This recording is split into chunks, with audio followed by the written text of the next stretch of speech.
الحمد لله رب العالمين والصلاة والسلام على النبي الأمين صاحب الخلق العظيم الرحمة المهداة للعالمين وعلى آله وصحبه أجمعين. أحبتنا في الله، مرحبا بنا وبكم في هذا المجلس الكريم المعطر بذكر الله وبالصلاة على رسول الله صلى الله عليه وسلم. Tout d'abord, bienvenue à toutes et à tous dans cette assemblée bénie qui est une assemblée, comme vous le savez, de sciences utiles, Inch'Allah. Et ces assemblées sont le chemin raccourci vers le paradis. من سلك طريقا يلتمس فيه علما سهل الله له به طريقا إلى الجنة. Donc c'est pas n'importe quelle assemblée, Masha'Allah. Et c'est une assemblée aussi, je disais en arabe, de dhikr Allah Azza wa Jal. Pourquoi? Parce qu'on évoque ici même la parole d'Allah, le Coran et la Sunna, la parole du prophète sallallahu alayhi wa alihi wa sallam. Et le prophète avait dit إذا مررتم برياض الجنة فارتعوا قالوا وما رياض الجنة يا رسول الله قال حلق الذكر. Donc le prophète les a comparés au jardin du paradis. Donc bienvenue à tout le monde dans ce paradis. Spirituel bien sûr, gustatif bien sûr. Alhamdulillah wa shukru lillah. Donc tout d'abord, on a loué Allah tabaraka wa ta'ala de nous avoir guidés vers ces assemblées, parce que c'est pas évident dans le monde trouble où nous sommes aujourd'hui, de venir, de sacrifier un dimanche matin, dans ce froid glacial, il neige dehors, et avec la soirée qu'on a passée hier, masha'Allah, le gala caritatif qu'on a passé hier jusqu'à 1h30 du matin. Et je remercie ici toutes les compétences qui se sont réunies dans l'amour et la fraternité pour réussir ce gala et pour cette bonne cause qui est cette belle mosquée qui réunira les fidèles dans l'amour d'Allah. Et comme vous l'avez vu déjà hier, masha'Allah, les fruits sont déjà là avec nos enfants qui apprennent, masha'Allah, la science utile et qui nous ont ravis, qui nous ont rendus fiers hier, masha'Allah. Et deuxième chose sur laquelle je voulais insister, c'est vous remercier l'association Le Juste Milieu, remercier la future mosquée, remercier les frères et sœurs pour leur accueil chaleureux et pour cette belle initiative, pour le choix du sujet qui est le juste milieu. Le juste milieu qui est notre identité, notre, masha'Allah, ADN.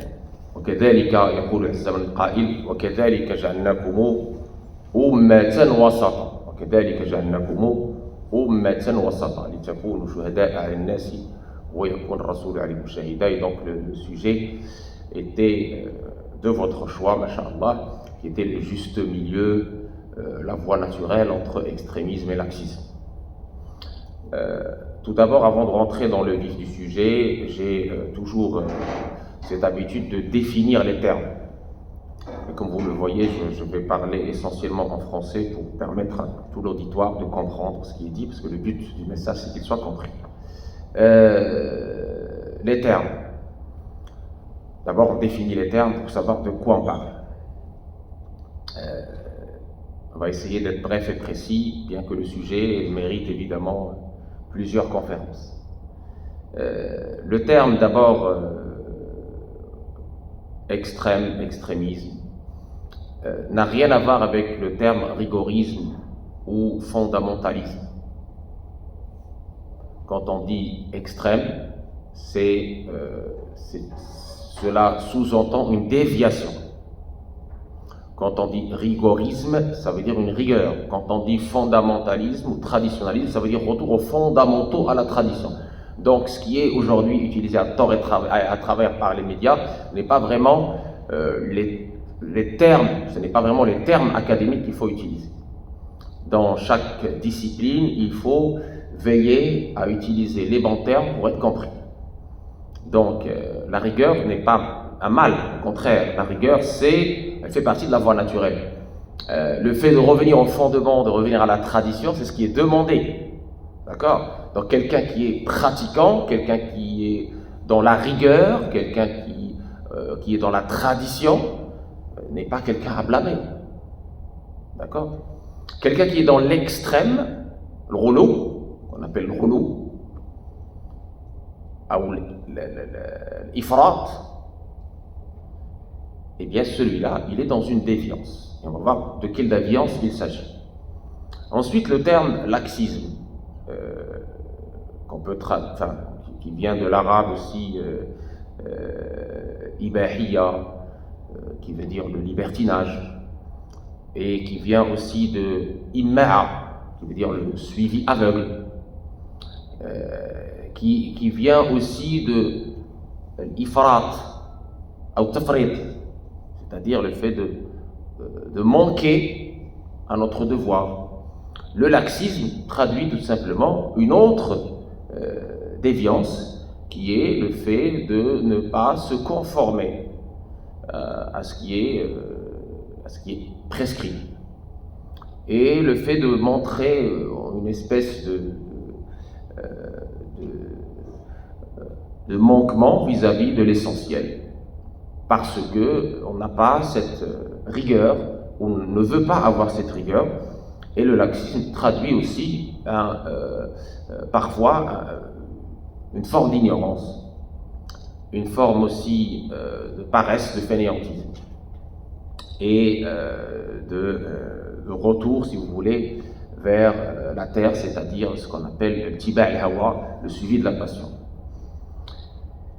Et entre les deux, il y a la voie naturelle, le fitra, la voie de la nature primordiale, voulue par Allah tabaraka wa ta'ala. Le verset coranique nous donne justement cette instruction claire. Ainsi, on a fait de vous une communauté du juste milieu. On peut traduire ça par le juste milieu, on peut traduire ça par la juste mesure, on peut traduire ça par la voie de l'équilibre. Donc ça, c'est de façon très brève les termes qui nous intéressent aujourd'hui. Et donc, comme vous pouvez l'imaginer, on va commencer d'abord par ce qui est toujours bon à prendre avant de voir les déviances. C'est la pédagogie de nos jours. On voit d'abord ce qui est bon avant de voir ce qui est mauvais. Le wasat, c'était la voie de tous les prophètes et les messagers. Parce que Allah tabaraka wa ta'ala connaît notre constitution. Allah nous dit dans le Coran, Allah tabaraka wa ta'ala nous rappelle cette faiblesse humaine. Et si Allah nous demande cet équilibre, c'est parce qu'il sait que si on sort de cet équilibre, on va se faire du mal, soit physiquement, soit spirituellement, soit moralement, soit psychologiquement. Et le juste milieu de l'islam est le même juste milieu prôné depuis Adam jusqu'à maintenant. Puisque la voie d'Allah subhanahu wa ta'ala est une voie du juste milieu. Et on a maintenant, par exemple, si on prend l'exemple de Sayyidina Isa alayhi salam, à qui certains prêtent des comportements excessifs ou prêtent même la divinité, Allah tabaraka wa ta'ala nous rappelle dans le verset coranique, quand il interpelle Jésus, Isa alayhi salam, qui est honoré dans le Coran bien sûr comme prophète, comme messager, comme verbe de Dieu, né d'une mère sans père, comme Adam a été créé sans mère ni père, par ce souffle d'Allah tabaraka wa ta'ala qu'il a soufflé dans la terre, la fakha fihi min ruhi.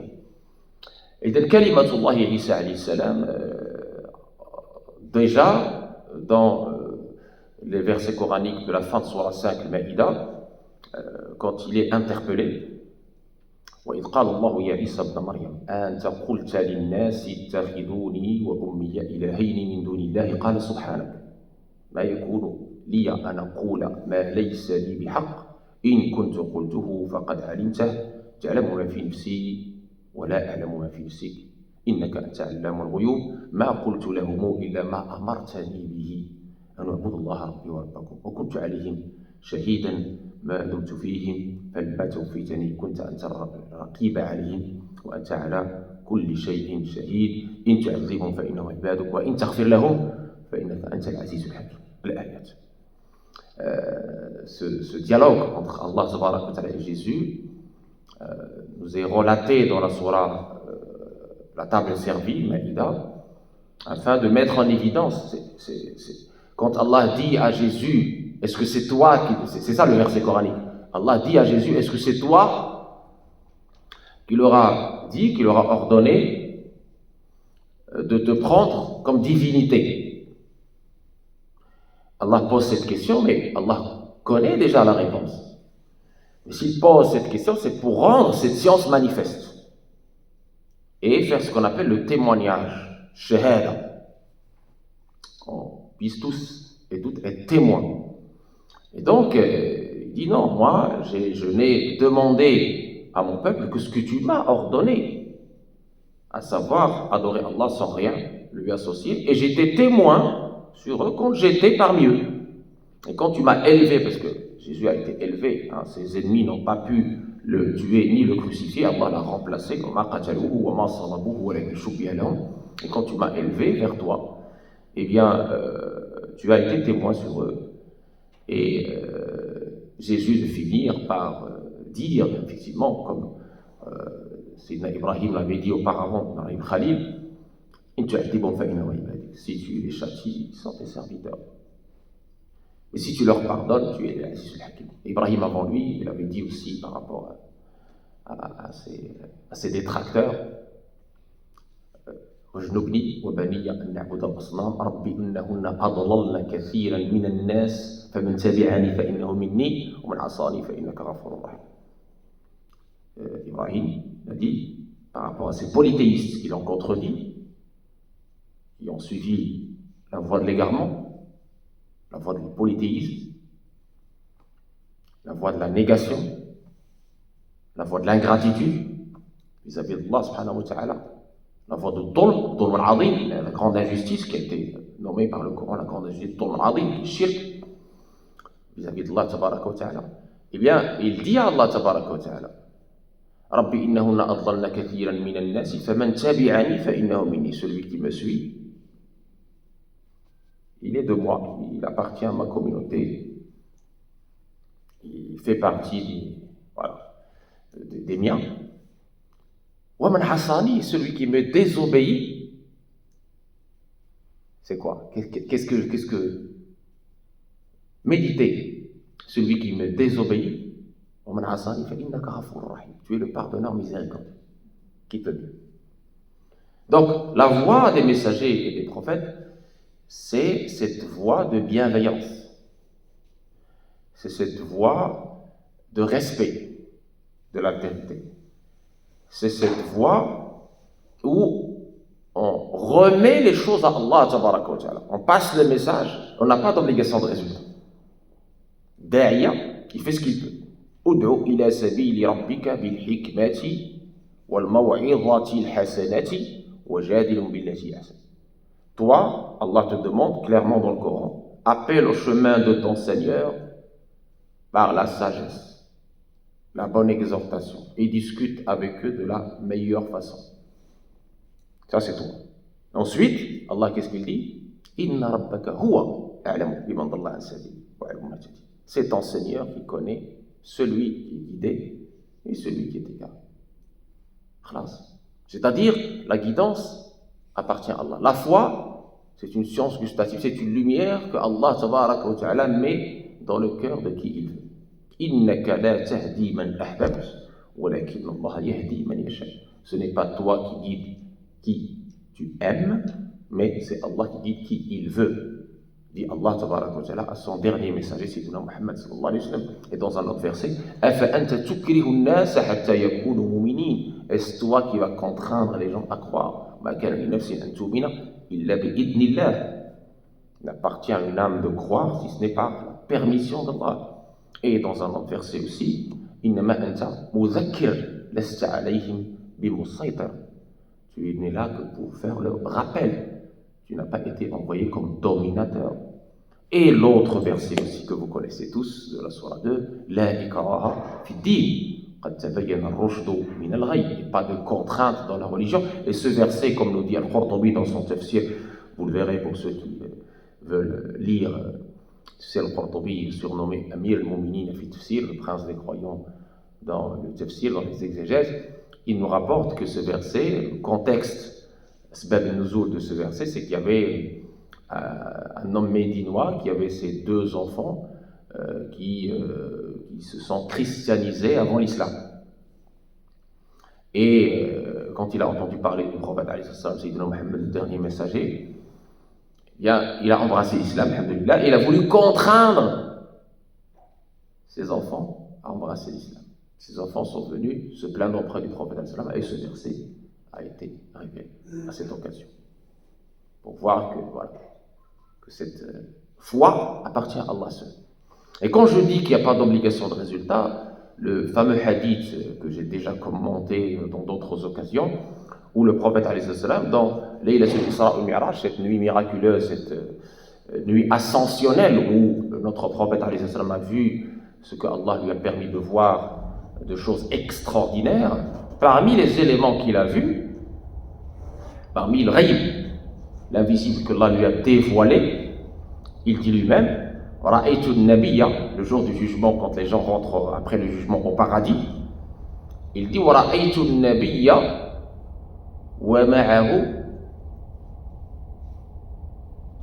ar-rajulu war-rajulan. J'ai vu un prophète entrer au paradis avec juste 1 ou 2 personnes avec lui qui rentrent au paradis. Khalas, c'est tout. J'ai vu un prophète entrer au paradis tout seul. ورأيت النبي وليس معه أحد ورأيت النبي ومعه الرهيط poignée de personnes ورأيت النبي ومعه الرهط إلى أن رأى السواد العظيم كذا كذا. Donc vous voyez, c'est incroyable. Même les prophètes, alayhi salam, on ne leur demande pas d'obligation de résultat. Donc la voie des prophètes et des messagers, c'est cette voie-là qui se propose, qui ne s'impose pas. C'est une voie du respect, c'est une voie de la bienveillance. J'ai donné l'exemple de Jésus, j'ai donné l'exemple d'Ibrahim, je dois donner également l'exemple de Moïse, Moussa alayhi salam. Allah l'envoie avec son frère Haroun vers le plus grand tyran de tous les temps. Celui qui tuait des enfants, subhanallah. Celui qui a prétendu la divinité. قال أنا ربكم الأعلى. فأخذه الله نكال الآخرة والأولى. Et qu'est-ce qu'il lui dit? اذهبا إلى فرعون إنه طغى فقولا له قولا لينا لعله يتذكر ويخشى. Allez vers le pharaon car il a outrepassé outrepassé l'excès. Et dites-lui une parole douce, layyinan, la'allahu yatadhakkaru wa yakhsha. Peut-être il se rappellera, peut-être il me craindra. Donc vous voyez le message. Moussa Kalimullah, celui qui est parlé à Allah, élu par Allah tabaraka wa ta'ala, et Allah, la mission qu'il lui a confiée, c'est la bienveillance, la douceur. Preuve que, comme a dit Abu Hamid al-Ghazali dans son Ihya, جبلت النفوس على حب من يحسن إليها وجبلت النفوس على النفور ممن يسيء إليها. On a été façonné, créé de façon à ce qu'on soit attiré par la beauté, par la bienveillance et rebuté par l'agressivité, l'agression, la violence. C'est comme ça qu'on a été créé. Et le dernier messager, sallallahu alayhi wa sallam, Allah a fait son éloge plusieurs fois dans le Coran, et notamment dans le verset suivant. On a encore ce mot, c'est par une grâce d'Allah, une miséricorde d'Allah, que tu te montras doux envers eux. Il a commencé par l'éloge avant de dire ce que le prophète n'était pas. C'est un miracle ce verset. Convenance avec le dernier messager. On commence par l'éloge, on commence par la qualité merveilleuse, et ensuite on dit ce qu'il n'est pas. Et si tu étais un rustre au cœur dur, il se serait éloigné de toi. Subhanallah. Et il est notre modèle. لقد كان لكم في رسول الله إسوة في رواية حفص أسوة حسنة لمن كان يرجو الله واليوم الآخر وذكر الله كثيرا. Et donc il est notre modèle. Et tous les prophètes et les messagers que je viens de citer sont nos modèles. أولئك الذين, c'est pas moi qui le dis, c'est le Coran. أولئك الذين هداهم الله فبهداه مقتدي. Ce sont ceux-là, c'est-à-dire ces prophètes et ces messagers que Allah a guidés. Alors par leur guidance, guide-toi. Marche sur ses pas, sur leurs pas. Donc cette voie naturelle, cette voie du juste milieu, qui est la voie des prophètes et des messagers, sa principale caractéristique, c'est qu'elle ne s'impose pas, elle se propose. Et ce qu'on nous demande, c'est d'être témoin et non pas juge. Ce qu'on nous demande, c'est d'être dans la bienveillance, la douceur, la beauté, pour qu'on puisse réussir cette mission de transmission. La transmission claire et explicite. Pour que nous, de notre côté, notre part du contrat, notre part de l'engagement qu'on a fait avec Allah, le pacte initiatique, il soit réalisé. Qu'on ne puisse pas faillir à notre mission, qu'on ne trahisse pas notre mission sur terre, qui est de représenter Sayyidina Muhammad sallallahu alayhi wa sallam. Pour représenter Sayyidina Muhammad sallallahu alayhi wa sallam, il faut être dans la continuité de sa rahma, de sa miséricorde, puisque Ar-Rahman subhanahu wa ta'ala a dit de lui, Rahman qui est miséricordieux, qui est un nom d'Allah tabaraka wa ta'ala, on ne t'a envoyé que comme miséricorde aux univers. Donc nous devons être aussi une miséricorde aux univers, si on veut suivre le prophète alayhi salam. Et il a utilisé cette qualité-là et pas une autre, qui est une qualité issue de la rahmat d'Allah tabaraka wa ta'ala. Allah il est Rahman, le très miséricordieux, et il apparaît, son bien-aimé, son dernier messager, son élu parmi la créature, de cette qualité, de ce nom-là. Dans un autre verset, وَرَحْمَةٌ لِلَّذِينَ آمَنُوا قُلْ ادْخُلُوا خَيْرًا لَكُمْ يُؤْمِنُ بِاللَّهِ وَيُؤْمِنُ لِلْمُؤْمِنِينَ وَرَحْمَةٌ لِلَّذِينَ آمَنُوا. Il l'a appelé miséricorde. Et dans un autre verset, Ar-Rahmanu فَاسْأَلْ بِهِ خَبِيرًا. Ar-Rahmanu, le très miséricordieux, interroge à son propos un expert. C'est qui l'expert? C'est Muhammad sallallahu alayhi wa sallam. Et après lui, Warathatuhu, ses héritiers parmi les savants pieux et vertueux, ulama al-abidin, ulama al-rabbani. Très bien.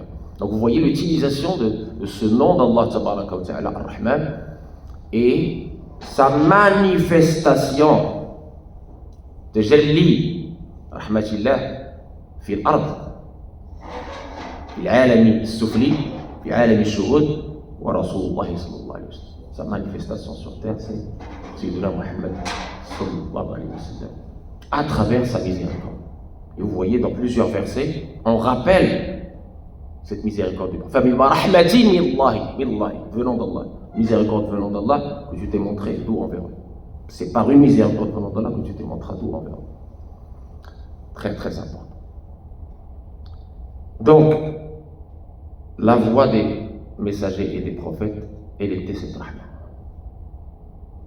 Parce que c'est cette rahma qui attire. Cette rahma qui va conquérir les cœurs. Rasoul alayhi salatu salam, il n'a pas conquis Mecca avec des armes. Il l'a conquis d'abord et avant tout avec sa rahma. Quand il a annoncé le pardon général, idhabu fa antum at-tulaqa. Le prophète alayhi salatu salam, il a conquis les cœurs quand l'ange des montagnes est venu lui proposer d'engloutir ses détracteurs, ses mouchriquines entre les deux montagnes. In shi'ta la utbiqanna alayhim al-akhshabayn. Et le prophète alayhi salam de répondre, qu'est-ce qu'il a répondu? Qu'est-ce qu'il a répondu? Pour ceux qui suivent Sira.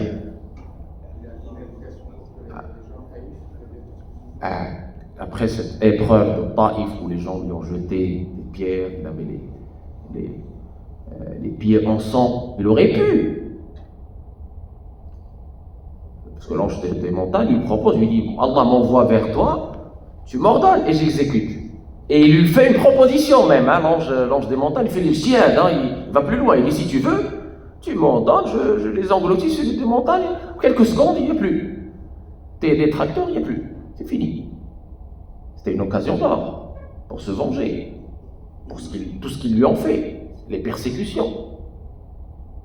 C'est Mouchriquine qui étaient obstinés de haine contre le prophète. Vis-à-vis de leur haine, qu'est-ce qu'il a fait le prophète? Il a dit Allahumma aghfir li qawmi fa innahum la ya'lamun, Allahumma akhrij min aslabihim man ya'budu Allah la yushriku bihi shay'a. Il a prié pour eux. Vous imaginez ça? Vous priez contre vos ennemis? Ça existe ça aujourd'hui? Quelqu'un prie pour ses ennemis aujourd'hui? Très difficile. Nefs ne veut pas. Nefs veut la vengeance. L'âme charnelle veut la vengeance. Le prophète, qu'est-ce qu'il a dit? Il a fait un grand cadeau à ces gens-là. Un merveilleux cadeau. Parce qu'il sait que son vœu est exaucé. Qu'est-ce qu'il a fait? Il a prié pour ses ennemis en disant oh Allah, fais sortir de leur progéniture des gens qui adoreront Allah sans rien lui associer. Et c'est exactement ce qui s'est passé. Al-Walid, de la progéniture de Al-Walid est sorti qui? Khalid ibn Al-Walid et d'autres, vous voyez, incroyable. Et les exemples se multiplient. Cette machine médiatique de Quraysh qui était dans les ragots, les diffamations, qui ont traité le prophète de menteur, de poète, de sorcier, etc., etc. Chaque fois que quelqu'un venait pour rencontrer le prophète, eux, ils étaient en amont, aux portes de Mecca. C'était les médias de l'époque, pour diffamer le prophète. Oh non, tu vas où là? Ah, mais je vais voir celui qui dit qu'il est... Non, non, non, non, non, non, non. Tu vas pas le voir, tu sais, dès que tu vas le voir, il va te mettre sous son emprise et il va t'ensorceler. C'est grave, non, non, il ne faut pas aller le voir. Plusieurs personnes témoignent de leur transformation, malgré ces médias hostiles. Dès qu'ils rencontrent le prophète, ils voient cette lumière, cette douceur, cette miséricorde. Parce qu'eux, ils ne connaissaient pas comme les Quraysh le prophète. Les Quraysh connaissaient le prophète. Ils savaient qu'il était le véridique, digne de confiance, sadiq al-amin. Mais les gens qui venaient d'ailleurs, ils ne savaient rien. C'était les médias de Quraysh, ces notables de Quraysh qui venaient souiller l'image du prophète en amont. Au point qu'il y a une petite histoire racontée par nos chouyours. Une fois, le prophète était dans les marchés. Oui, les prophètes, c'était des humains. Ils marchaient dans les rues, dans les marchés, il n'y a pas de souci. Et il rencontre une vieille femme qui a du mal à porter ses charges, ses affaires. Et donc, Sayyidina Mohammed lui propose gentiment de l'aider. Il l'aide, elle arrive chez elle, il fait rentrer ce qu'il faut chez elle, et il dit jeune homme, moi je suis une femme très pauvre, et nous, dans notre tradition, on rétribue, on récompense celui qui nous a rendu service. Et comme je suis une femme très pauvre, j'ai rien à t'offrir pour te remercier, je vais faire une prière pour toi. Que les dieux de la Mecque t'épargnent la magie de Mohammed. C'est ça qu'elle a dit. Et notre prophète dit que je suis Mohammed. Avec son sourire, il dit je suis. Elle dit si tu es Mohammed, alors j'atteste qu'il n'y a de divinité Seigneur Allah, que tu es le messager d'Allah. Vous voyez comment le prophète répond aux diffamations médiatiques.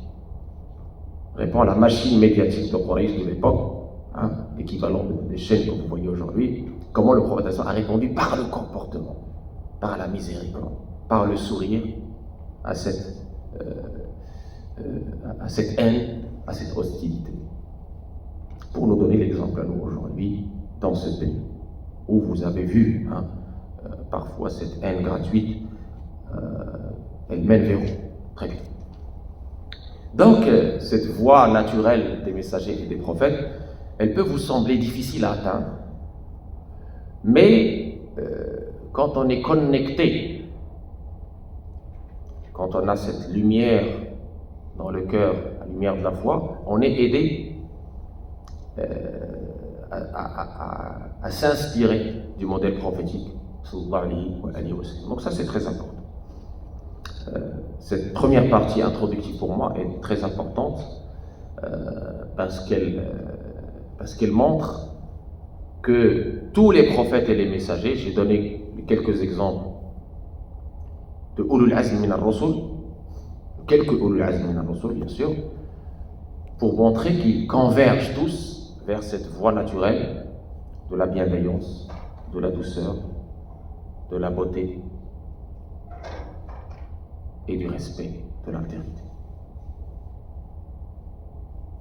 نحن لا نحمل الناس على شيء، لا نكره الناس على شيء، احنا هنايا نذكر، نشهد، والله تبارك وتعالى هو الهادي إلى الصراط المستقيم، لا يشاركه في ذلك أحد، لا يشارك حتى الرسول، قال له الله عز وجل إنك لا تهدي من أحببت، الله عز وجل هو الهادي، حتى الأبناء ديالنا حنا كنديروا معاهم الواجب، الله تبارك وتعالى هو اللي يهدي، نطلبوا الهداية وندعيو الله عز وجل، وما نحزنوش، لا يحزنك قولهم، لا يحزنك قولهم.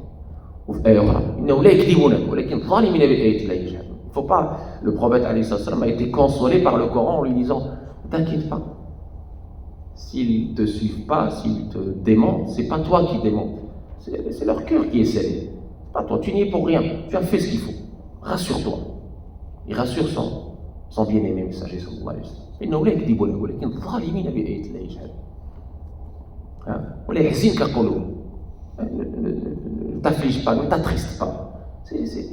Vous savez, le prophète il voulait le meilleur, il voulait le bien pour les gens. Et les gens ne voulaient pas le bien pour eux. C'est ainsi, le croyant, il est comme ça. Il veut le bien pour tout le monde. Mais si la personne ne veut pas le bien pour lui-même, qu'est-ce que je lui fais? Rien, je ne veux pas. D'accord? Le croyant, Allah tabaraka wa ta'ala, veut de lui qu'il soit toujours, entre guillemets, dans cet amour de son prochain. Le prophète nous dit لا يؤمن أحدكم حتى يحب لأخيه ما يحب لنفسه. والمفسرون بعضهم قال الأخوة هنا ماشي غير الأخوة الدينية، الأخوة الإنسانية، لأنك تحب لأخيك الإنسان الهداية الجنة. كل الإنسانية تبغي لها الجنة جامعا كما تحب لنفسك ولأهلك الجنة، تحب للعالمين الجنة.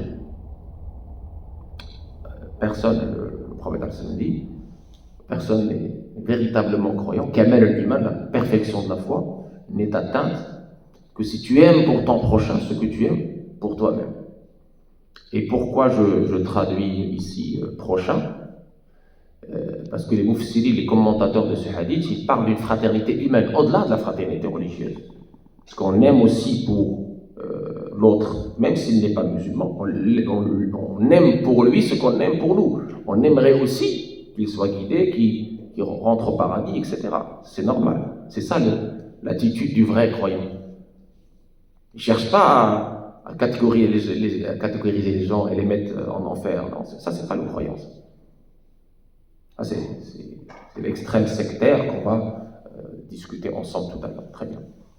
Le vrai croyant qui a cette foi ancrée, enracinée dans le cœur, cette lumière de la foi l'empêche de haïr, l'empêche de vouloir le mal pour l'autre.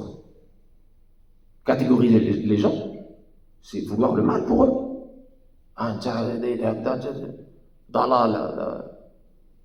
Leur lancer des sobriquets comme ça n'aide en rien ces gens-là à revenir vers Allah. C'est contraire à la bienveillance qu'on a décrit tout à l'heure. C'est contraire à la douceur que le Coran a décrit et par laquelle il a qualifié ces grands messagers. Est-ce que c'est clair jusque-là? Je ne vous ai pas perdu, tout va bien. Essayez de le plus clair possible, très bien. Donc, ensuite, deuxième élément très important dans ce sujet, ce que le Coran nous dit et ce que la Sunna nous dit par rapport au juste milieu, par rapport à l'équilibre.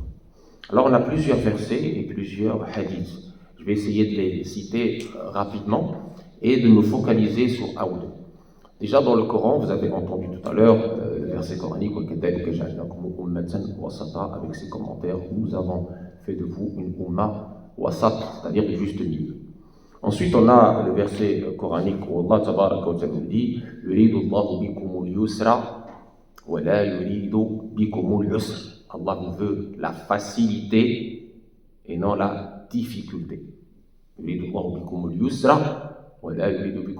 Et ce verset a servi dans la discipline de Usul al-Fiqh, dans une qa'ida fiqhiyya, parmi les 1200 règles qu'on a nous dans l'école malikite. Il y a 1200 règles juridiques issues des 17 sources secondaires de l'école malikite. Parmi ces 1200 règles qu'on a, al-mashqatu tajlibu at-taysir. Al-mashqatu tajlibu at-taysir. La difficulté amène la facilité et la dérogation, ce qu'on appelle rukhsa. D'accord? C'est ainsi que, par exemple, on voit que la personne qui a, par exemple, une blessure, il ne peut pas utiliser l'eau, il peut faire le masque sur soit la blessure, soit le bandage. Le prophète lui-même, quand on lui a présenté quelqu'un qui a été victime de l'ignorance et de l'extrémisme, il a dit « Qatalou », ils l'ont tué, qu'Allah les tue. Pourquoi? Parce qu'il y avait quelqu'un qui avait une blessure, et il a demandé est-ce que je peux ne pas faire le rousse, ne pas me laver, parce que j'ai dit non, tu dois il s'est lavé, il est mort. Et le prophète, quand il a appris ce drame, il a dit ils l'ont tué, il aurait suffi d'essuyer sur cette partie blessée, c'est tout. Mashqatu, je le goûte ici. C'est un petit exemple. La difficulté amène dérogation. On a aussi pas mal d'exemples dans le fiqh de l'ibadat, c'est-à-dire le culte, les piliers de l'islam. Que ce soit salat ou d'autres, je viens de parler, salat. Pour les malikites, par exemple, faqidu al-tahwarin, تسقط عنه الصلاة. ما يصليش. خلاص، فاقد الطهوين. في مذاهب أخرى كيقول كتايب وكذا ويرد، حنا لا يقضي ولا لا أداء ولا قضاء. خلاص، رحمة الله. Mashqatu, je le goûte ici. Et c'est pas du laxisme. On va y revenir. Très bien.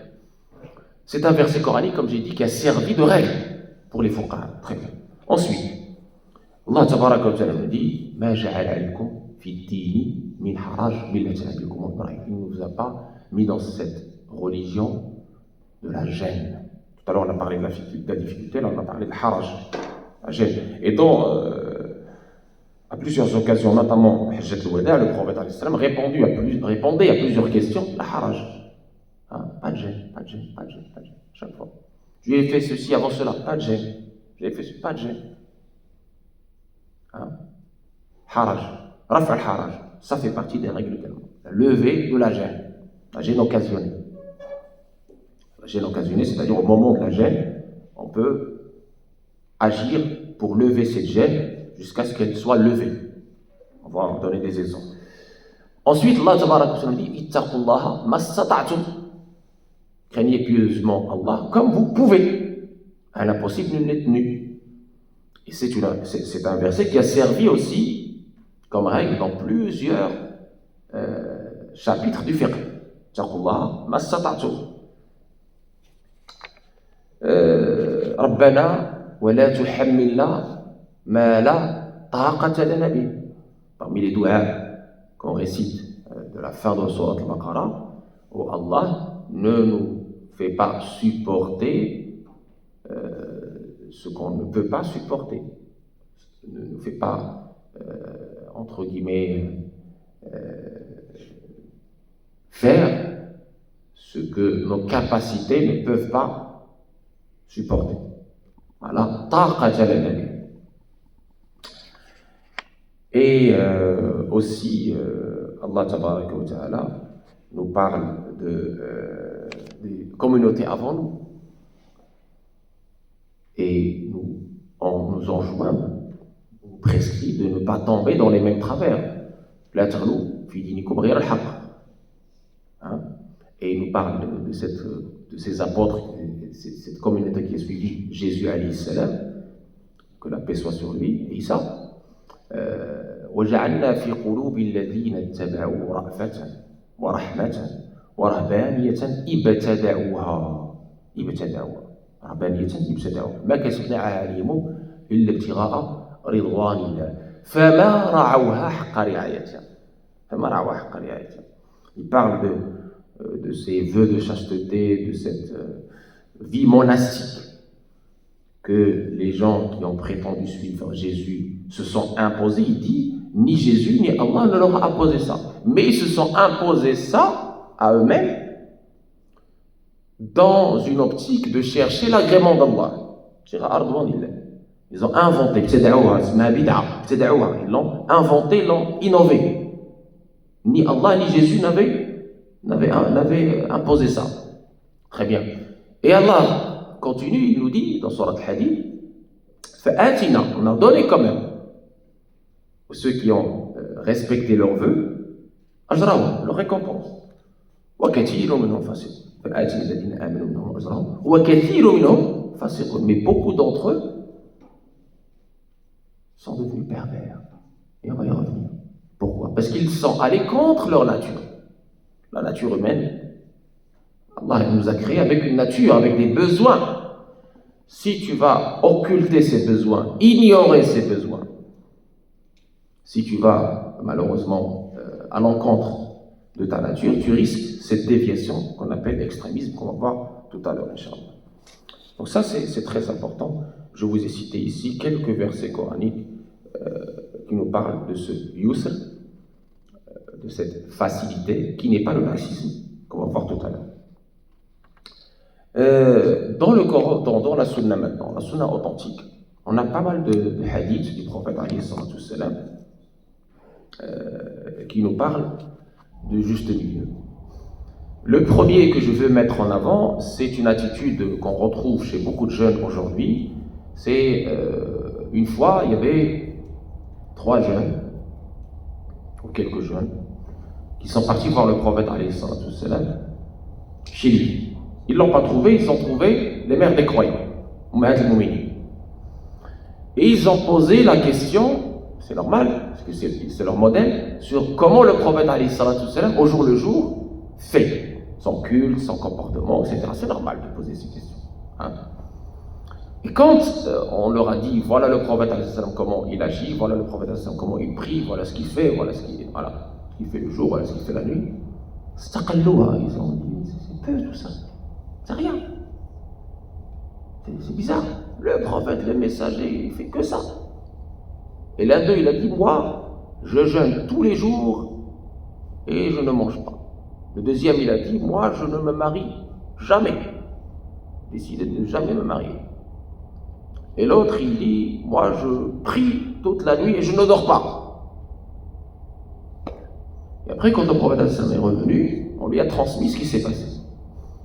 Et on n'a jamais vu aussi en colère pour le haqq, pour la vérité. Il a fait une khutbah, un prêche. Dans ce prêche, il y a à la fois de la fermeté et vous allez voir la subtilité. Il n'a pas nommé, il ne s'est pas dirigé vers ces gens. Il a dit, on entend des gens dire ceci et cela. C'est de la pédagogie prophétique. Il ne veut pas blessé. Et il vient justement donner la voie du juste milieu. On a entendu des gens dire ceci et cela. Quant à moi, il dit, Amma ana, fa inni usalli wa anam, wa asumu wa aftir, wa atazawwaju nisa, faman raghiba an sunnati falaysa minni. Quant à moi, je jeûne et je mange. Je prie et je dors. Et j'épouse les femmes. Celui qui ne veut pas de ma sunna, je veux des infos de lui. Voilà la voie du prophète. Un juste milieu. Parce qu'on a parfois certains jeunes d'un excès de zèle. Et il dit wa ana atqakum lillah, et je suis sans orgueil celui qui craint Allah le plus. Pas être le roi, comme dirait le proverbe, le royaliste que le roi. Donc, suivez ma sunna, c'est ça ma sunna. L'excès, c'est pas ma sunna. D'accord? Donc ça, c'est le message éducatif qu'il a donné à ces jeunes, et à travers ces jeunes, à toute la Oumma. Deuxième message éducatif aussi, c'est le hadith où on raconte, que j'ai mis dans mon livre sur l'éducation des enfants et des jeunes, où le prophète avait fraternisé Salman le persan. Vous savez, il a une histoire formidable, incroyable, que je vous invite à méditer, parti de loin. Il était en Perse, il a traversé des épreuves, il a été vendu comme esclave alors qu'il était un prince, pour chercher la vérité, pour être à Médine, pour retrouver le prophète sallam, puis il retrouve le prophète. Et c'est pas fini, parce qu'il avait encore d'autres épreuves, etc.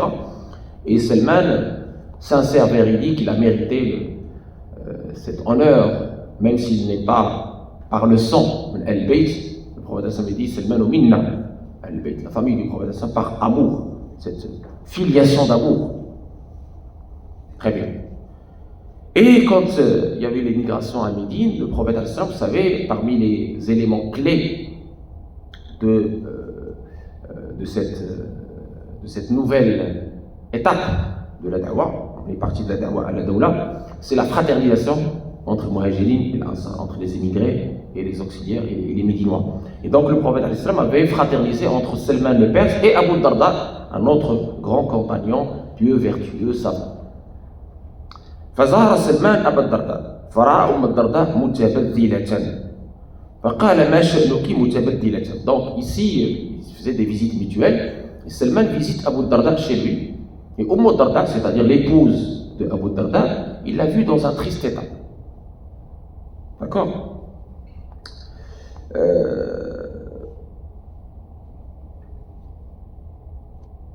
Eh bien, Abu Darda, ما شأنك متبذلة قال إن أخاك أبا الدرداء ليس له حاجة في الدنيا. Donc il pose la question à la femme d'Abu Darda, il lui dit mais pourquoi tu es triste comme ça? Et il lui dit ton frère Abu Darda, ton frère, c'est-à-dire comme le prophète les a fraternisés, sont devenus des frères, même s'ils n'ont rien à voir par le sang. Alors l'autre il est perse, l'autre il est arabe. Bon, il dit إن أخاك أبا الدرداء ليس له حاجة في الدنيا. Ton frère Abu Darda n'a que faire du bas monde, il est ascète. Bon. قال فلما جاء أبو الدرداء قرب إليه طعاما فقال كل فإني صائم. Abu Darda il vient honorer son hôte, son invité, c'est le même, et il lui approche la nourriture, il dit mange, moi je jeûne.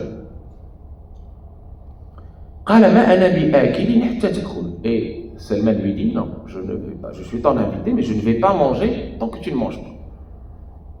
قال فأكل. فلما Abu Darda, pour faire plaisir à son frère Salman, il finit par manger. Évidemment, sa femme était contente. Parce que pour la fois, elle voit son mari qui sort un petit peu de son état. Voilà.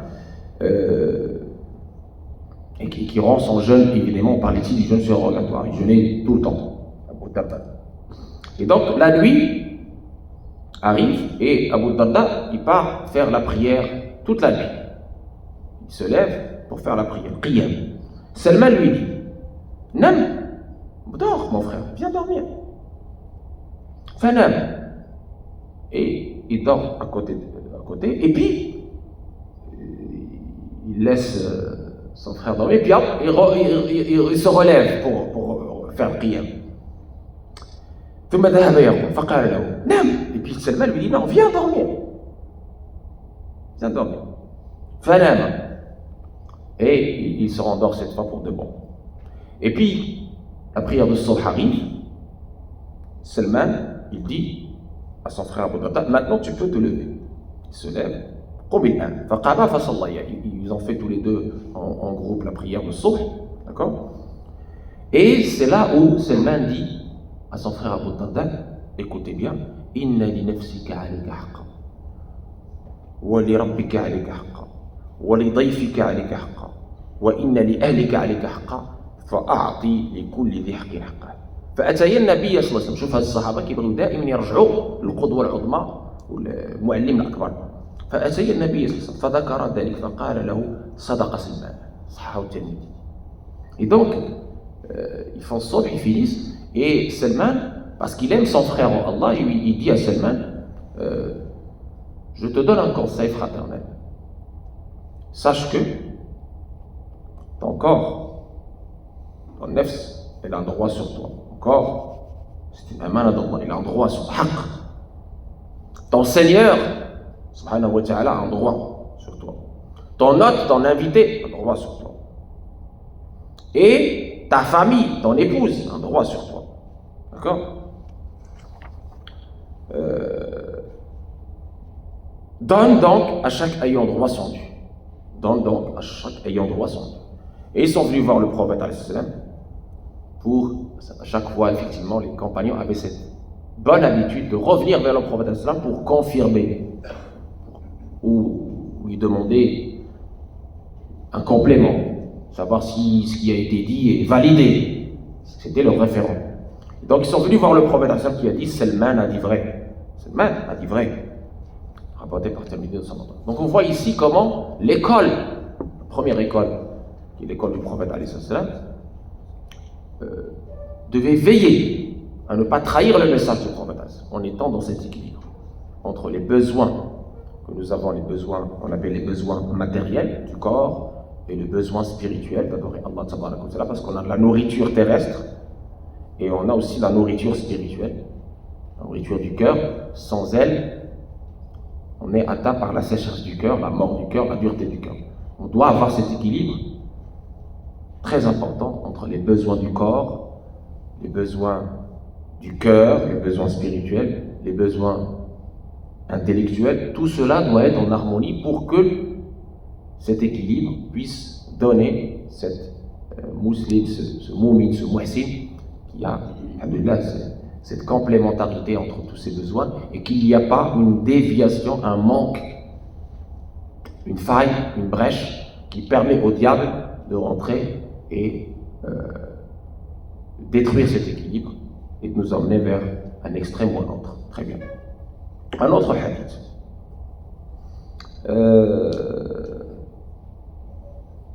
Muqawqas, le roi de l'Égypte, quand il a reçu la lettre du prophète, vous savez, le prophète n'avait que faire du matériel. C'était pas comme ce qu'on voit les guerres d'aujourd'hui, non. Le prophète, il a envoyé des lettres aux grands de ce monde. Il a envoyé les lettres aux grands de ce monde. C'est pas pour leur ravir le pouvoir, pas du tout, absolument pas. Ou pour leur demander des richesses, absolument pas. Lui-même, on lui a proposé d'être roi, il a dit non. Quraysh, vas-y, viens, tu veux l'argent, tu veux le pouvoir, tiens. Il dit non, c'est pas pour ça que je suis venu. Là, je ne vous demande aucun salaire pour cette mission. C'est une mission que Allah m'a confiée. Je dois l'exécuter avec fidélité. Et donc, il a envoyé des lettres au roi, au grand de ce monde. Des lettres qui sont évidemment dans cette douceur, dans cette bienveillance. Et le Muqawqas, le roi de l'Égypte de l'époque, qui était chrétien, copte, a reçu la lettre et il a voulu répondre avec bienveillance également. Et il a envoyé au prophète quelques cadeaux. Et parmi ces cadeaux, il y avait un médecin. Parmi lui. Le prophète il a reçu les autres cadeaux avec plaisir, mais le médecin il a dit tu peux retourner chez toi, on n'a pas besoin de médecin ici. Écoutez le prophète ce qu'il va dire. Cette parole du prophète on l'a retrouvée dans la fac de médecine de Berlin, utilisée comme un remède à tous les maux de notre monde, toutes les maladies. قالوا نحن قوم لا نأكل حتى نجوع وإذا أكلنا لا نشبع. نحن قوم لا نأكل حتى نجوع وإذا أكلنا لا نشبع. Nous sommes un peuple qui nous mangeons que lorsqu'on a faim. Et lorsqu'on mange, on ne se rassasie pas. C'est un secret. L'équilibre du prophète, c'est pas juste le domaine spirituel, culturel, comme vous venez de l'entendre, c'est aussi l'équilibre alimentaire. On n'oublie pas, la dimension du WhatsApp, elle englobe tous les éléments de notre vie, spirituel, matériel. Ici, l'alimentaire, vous voyez le prophète, le conseil qu'il donne, il est magnifique. Les plus grands médecins du monde vous diront l'impact de votre alimentation sur votre santé psychique, sur votre santé physique, sur votre santé mentale.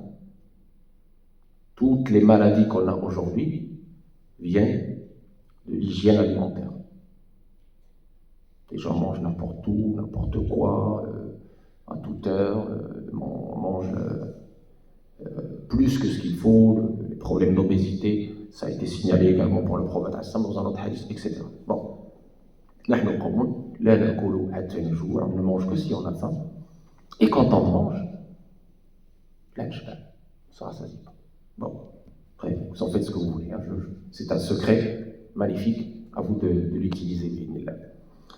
Ça, c'est très important.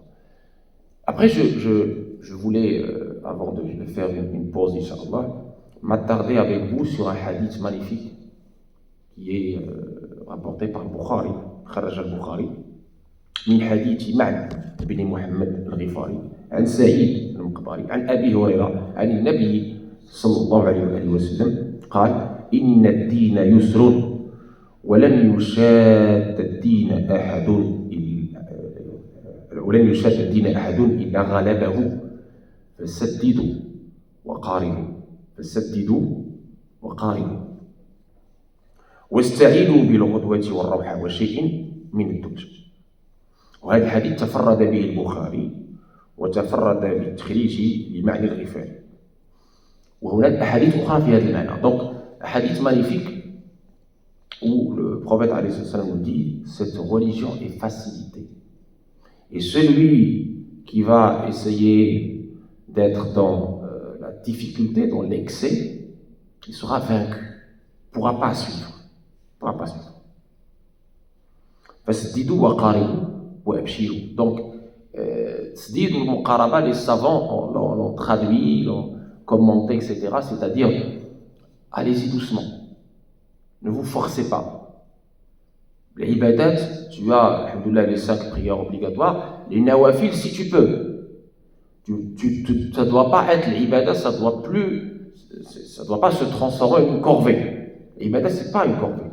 L'ibadat, c'est un moment de plaisir avec Allah, au point que notre prophète disait à Bilal, Arihna biha ya Bilal. Salah, l'épine dorsale de la religion. Le prophète disait à Bilal, repose-nous avec la prière. Fais l'adab, c'est-à-dire, c'est un apaisement. C'est pas une corvée. Si tu vois la prière comme une corvée, ça veut dire qu'il y a un problème. Si tu vois ton culte comme une charge, ça veut dire qu'il y a un problème. La preuve, dans l'autre hadith, où donc Mihjan al-Adra rapporte أقبلت مع النبي صلى الله عليه وسلم حتى إذا كنا بباب المسجد إذا رجل يصلي قال أتقوله صديقا قلت يا نبي الله هذا فلان وهذا من أحسن أهل المدينة أو من أكثر أهل المدينة صلاة. Donc là, quelqu'un rapporte qu'il était avec le prophète et il a voulu présenter un homme au prophète et il dit au messager d'Allah, celui-là, c'est celui qui fait le plus de prières dans toute Médine. Il passe toute la journée, toute la nuit à faire la prière. D'abord, le prophète il dit, ne lui fais pas entendre cela parce qu'il risque il risque l'orgueil, tu vas le tuer entre guillemets. C'est pas bon. Le prophète il était l'éducateur dans sa fonction de tazkiya, il faisait attention à ce que l'ego de l'autre ne soit pas flatté. Parce qu'on n'est pas, la ibada ne doit pas être non plus une nourriture de l'ego. Ça, on le dit à chaque fois quand on parle de spiritualité. Allah n'a besoin de rien. C'est toi qui as besoin de lui. Pas l'inverse. يمنون عليك أن أسلموا قل لا تمنوا علي إسلامكم بل الله يمن عليكم أن أن هداكم للإيمان إن كنتم صادقين. C'est toi qui as besoin d'Allah, c'est pas Allah qui a besoin de toi. Allah n'a besoin de personne. Il s'est appelé le Ghani. أنتم الفقراء إلى الله. Vous êtes pauvre, vous êtes dépendant de lui. Lui dépend de personne. La ibada, comme vous la faites pour vous. إن أحسنتم أحسنتم لأنفسكم. Il n'y a pas à s'enorgueillir, à se... Ah non, mais moi j'ai fait ça. C'est ce que tu as fait. C'est Allah qui t'a guidé pour faire ça. Loue Allah pour la guidance qu'il t'a guidé.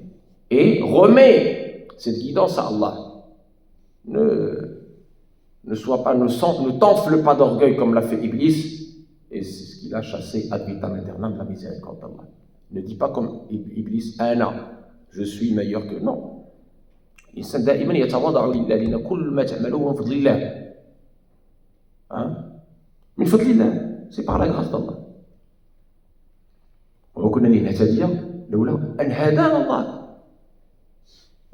الله اللي يوفقك وما توفيقي إلا بالله. Donc il faut toujours rester humble. Et quand Allah te guide vers quelque chose de bien, le louer et dire c'est toi Allah qui m'a guidé, qui m'a permis. Donc merci, louange à Allah. Très bien. Et donc il dit à ce monsieur, voilà, ne le fais pas, il ne doit pas t'entendre pour ne pas flatter son ego, pour qu'il reste humble. Et de deux, qu'est-ce qu'il dit le prophète?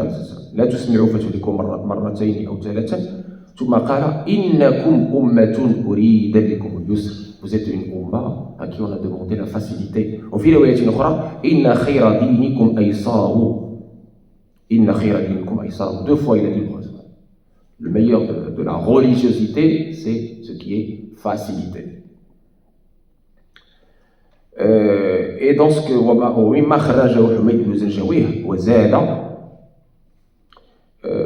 اكلفوا من العمل ما تطيقون فإن الله لا يمل حتى تملوا فإن الله لا يمل حتى تملوا بمعنى الله تبارك وتعالى لا يكافئ هذا الذي مل في عبادته.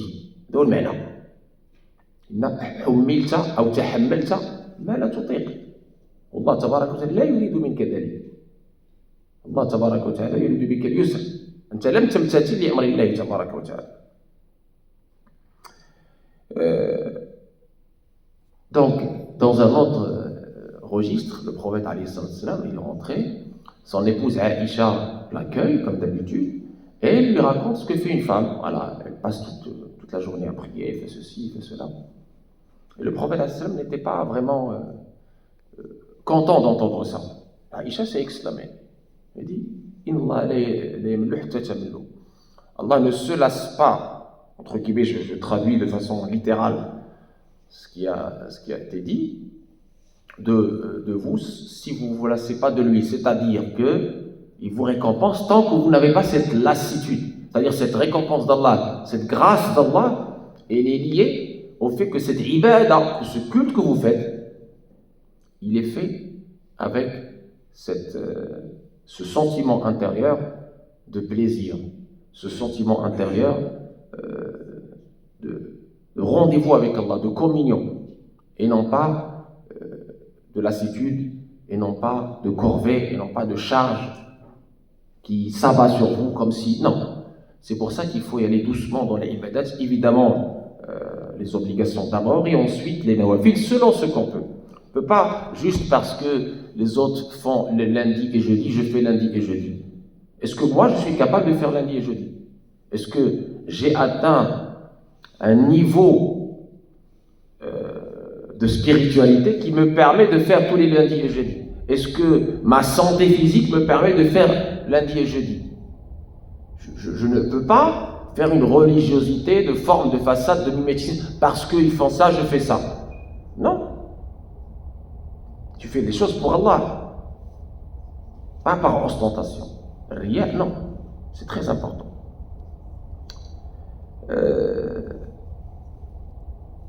Et cette attitude-là, elle est très importante. Regardez l'imam Malik, par exemple, quand il nous parle des 6 jours de Shawwal. Il dit, vous savez, le jeûne des 6 jours de Shawwal, après le Ramadan, Il y a le hadith dans l'authentique de Muslim qui le met en valeur. Très bien. Mais, quand vous avez le Bukhari qui ne cite pas ce hadith, vous vous posez la question sur le bien fondé du fait que l'imam Malik déteste le fait de jeûner les 6 jours de Shawwal. Et il le précise. Il dit, d'ailleurs le hadith des 6 jours de Shawwal, vous ne le trouverez ni dans Muwatta ni dans Bukhari. Vous le trouverez dans Sahih Muslim, vous n'êtes pas dans Sahih Bukhari. Très bien. Le hadith des 6 jours de Shawwal, il a dit, je déteste cela, et les gens, les savants de Médine détestaient cela, pour ne pas que les ignares et les ignorants, entre guillemets, affectent au mois de Ramadan, ce qui n'est pas du mois de Ramadan. D'accord? Et il donne des conditions pour que cela soit, entre guillemets, possible. Qu'ils soient séparés, que ce ne soit pas juste après l'Eid, que ceci, et qu'il ne le montre pas. En disant ça aux gens, les gens m'ont dit, ouais, non, mais non, qu'est-ce qui se passe? Parce que nous, on a l'habitude de faire ça. Ben, vas-y, fais-le. Moi, je ne te dis pas de ne pas le faire, je te dis simplement qu'il y a divergence, notamment l'imam Malik ne présente pas ça comme une sunna. Bon. Quand j'ai médité, parce que je ne comprenais pas en fait ce que voulait dire l'imam Malik, quand j'ai médité dans l'attitude de nos frères et sœurs aujourd'hui, qu'est-ce que j'ai remarqué? Sur les réseaux sociaux et autres, j'ai remarqué que les gens se précipitent pour jeûner 6 jours de Shawwal, alors même qu'ils n'ont pas rattrapé l'obligatoire. L'année passe, ils ne rattrapent pas l'obligatoire et ils se font un mal fou pour faire les 6 jours de Shawwal. Ça veut dire quoi ça? Ça veut dire qu'il y a un mimétisme, une vague, que les jeunes appellent mood, d'accord? Il y a un mood, je suis le mood, je ne réfléchis pas. Je ne fais pas les choses pour plaire à Allah, je le fais parce qu'il y a un effet d'entraînement. La religion n'est pas comme ça. Chaque acte que je fais, il doit être réfléchi.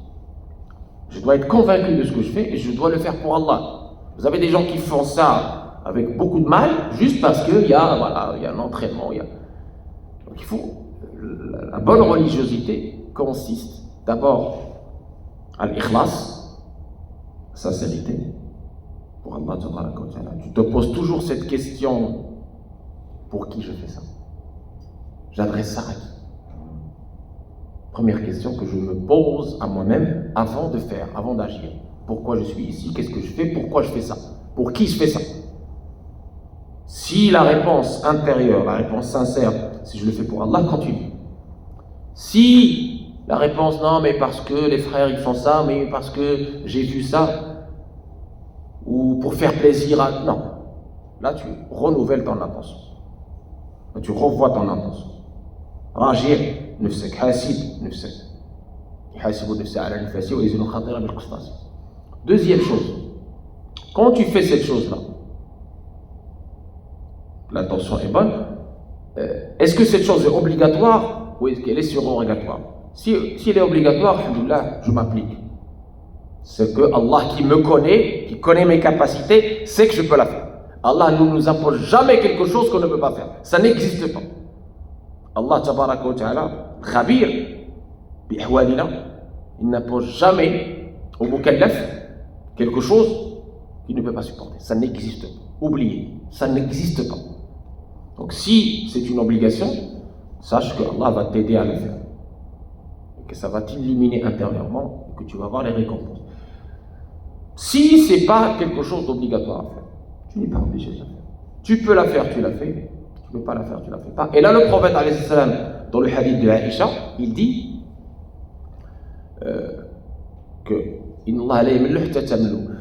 on atteint une certaine lassitude, un certain dégoût, parce qu'on s'est imposé des ibadats qui ne nous sont pas imposés. Et on va tomber dans les pièges de la vie avant nous, qui ont lâché, qui ont versé dans la perversité, parce qu'ils ont été dans l'excès.